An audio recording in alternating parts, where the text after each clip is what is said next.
السلام عليكم ورحمة الله وبركاته كسر هذا كيستا تي في وبرنامج كله وان كو ايجينو تكنولوجيا magacaygu waa maxamed cumar aniga ayaa barnaamijka idinla socodsiin doona marka ugu horeysa waxaan rabaa inaan idinla wadaago sida la isaga check gareeyo ama loo test gareeyo iPhone used haddii aad weliga isku dayday inaad iibsato iPhone used ama hore loo soo isticmaalay oo ama second hand waxa u taqaanaana waxaan rabaa inaan idin tuso app aad ku test gareyn karto ama ku check gareyn karto sida sensoradiisa hardwarekiisa oo dhan kameradiisa shaashadiisa wixii dhan inay shaqeynayaan telefoonka aad iibsan rabto so appkaas ayaan rabaa inaan u guda galno hadduu ilaahay idmo ka faa'iideysta insha Allah hore waxaad tegaysaa app store-kaaga iPhone-ka iyo wuxuu ku shaqeeyaa bahalkan side ugu shaqeeyaa iPad-ka labadaas ayuu ku shaqeeyaa so waxaad tegaysaa app store-kaaga marka app store-kaaga tagto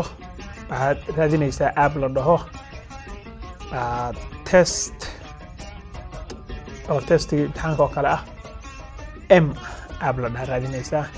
waa kan labaad oo ku soo baxayo test M iyo ku leeyahay waa aragtaa check phone and report ayuu ku siinayaa si aan idinku fududeeyo adhow gate baa adiga dhahaysaa waa kana aniga open baan dhahayaa sababtoo ah waan haystaa already laakiin adiga gate baa dhahaysaa si usan waqti nooga qaadanin in appka maaragtay aan sugno ayaan waxaan usii diyaariyey appka waan sii install gareeyey so waxaad dhahaysaa open marka open tiraahdo wuxuu ku keenayaa halkan what service do you need buu ku leeyahay maxaa u baahan tahay ma insurance baa u baahan tahay waxaa u baahan tahay trade in inaad telefoonkaaga trading garayso waxaa u baahan tahay inaad wax claim garayso mase waxaa u baahan tahay inaad diagnosis aad samayso so test your phone ayaan dhahayaa diagnose marka wuxuu ku siinayaa wuxuu test garaynayaa kamerada wuxuu test garaynayaa shaashadda wuxuu test garaynayaa wuxuu ku test garaynayaa ama ku check garaynayaa sensorada ku jira oo dhan inay shaqaynayaan home buttonka iyo wuxuu ku fiirinayaa maaragtay meesha laga damiye laga daaro in all the sensors ay sax yihiin oo sheekadaas okay tahay ayuu ku fiirinayaa marka stress test ayaa ku samayn kartaa oo bahalka make sure the charger is disconnected please be patient as the test might take up to 20 minutes waxaa laga yaabaa stress test markaa ku samayso isagoo game lagu ciyaarayo oo kale ayuu ka dhigayaa marka stress testiga uu ku sameeyo wuxuu fiirinayaa intuu awoodo inuu batteriga hold gareeyo wuxuu fiirinayaa inta uu awoodo inuu ku kululaado oo processorkiisa iyo wixiisa ay shaqayn karaan wuxuu fiirinayaa waxyaabo fara badan oo internal oo gudaha ah ayuu ku test garaynayaa skip ayaan dhahaynaa yes so microphone test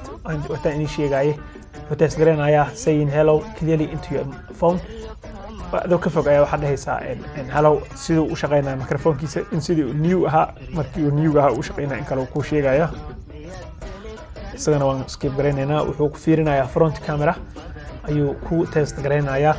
oo uu ku check garaynayaa ama ku tijaabinayaa oo war sax uu ka siinayaa wuxuu ku check garaynayaa telefoonkaaga in uu you shake it for 3 seconds wuxuu fiirinayaa balancegiisa iyo sida uu GPS u helayo wuxuu fiirinayaa gyroscope shake your phone up and down and side for 3 seconds waxay garanaysaa uu fiirinayaa gyroscope-kiisa and wuxuu test garaynayaa compass put your phone down screen side down for 3 seconds compasska ayuu fiirinayaa jihooyinka sida ay u shaqeeyaan wuxuu kaloo ku fiirinayaa ama uu ku sheegayaa touch screen-ka in uu shaqaynayo soo farta saas ku wada dhow ku leeyahay sida hadda idin muuqata idinka waa aragtaan saas ku dhahaysaa so uu check garaynayaa in dead pixels ama wax mugdi uu ka jiro iyo meelo uu ka badboodayo farta ay screen-ka uusan ka shaqaynin ayuu ku tusayaa wuxuu kaloo ku tusayaa speaker-kaaga listen to the 3 numbers you hear through the speakers and start and enter them on the following screen saddexda xaraf oo aad maqashay ku soo celi ayuu ku dhahayaa so speaker-kaaga inuu si caadi u shaqaynayo ayuu isagana meeshaas ka fiirinayaa wuxuu kaloo fiirinayaa back camera kamerada dambe turn your device so that you have the back camera pointed at yourself waa isku soo caadinaysaa hold it there until the test is complete ilaa testiga ka dhamaato adaa isku haynayo taasna waa taas wuxuu kuu fiirinayaa bluetooth-kaaga inuu shaqaynayo. Make sure your bluetooth is on and your phone is near a discoverable trusted bluetooth device to begin. Wuxuu fiirinayaa bluetooth-kaaga inuu shaqaynayo. Wuxuu kuu fiirinayaa GPS-taada inay shaqaynayso oo maapka aad isticmaali karto. Then wuxuu fiirinayaa touch accuracy, meesha aad taabatay inay accurate tahay oo sax tahay in kale. adiga ilaa 20 test oo maanta hadii aan hadda aan sameyn lahaa waqti badan lagu qaadan lahaa wuxuu ku test garanayaa pinch inaad fariisul u kala qaado uu test garanayaa isagana uu ku check garanayaa wuxuu ku check garanayaa touch ID-ga farta meesha la saaro oo home-ka ah in uu shaqaynayo in kale ayuu ku test garanayaa oo ama uu ku check garanayaa soo telefoon xun inta laga iibin lahaa waxaad gadanaysaa telefoon aad iyo aad u fiican oo heer sareeya. waxa kale oo uu ku test garanayaa batanada speaker-ka kore iyo kan hoose and so sida hadda halka idinka muuqata wax kasto oo aad u baahan tahay uu ku test garanayaa. so intaas ay uga baxaya duulaha idmo hadii wax su'aal ah ka qabto fadlan hoos ugu soo weydiiyo insha Allah comment section-ka waa idinka mahadnaqayaa inaad la daawataan videoga iyo time-kiina qiimaha badan baad siiseen. Assalaamu calaykum warahmatullahi wabarakatuh.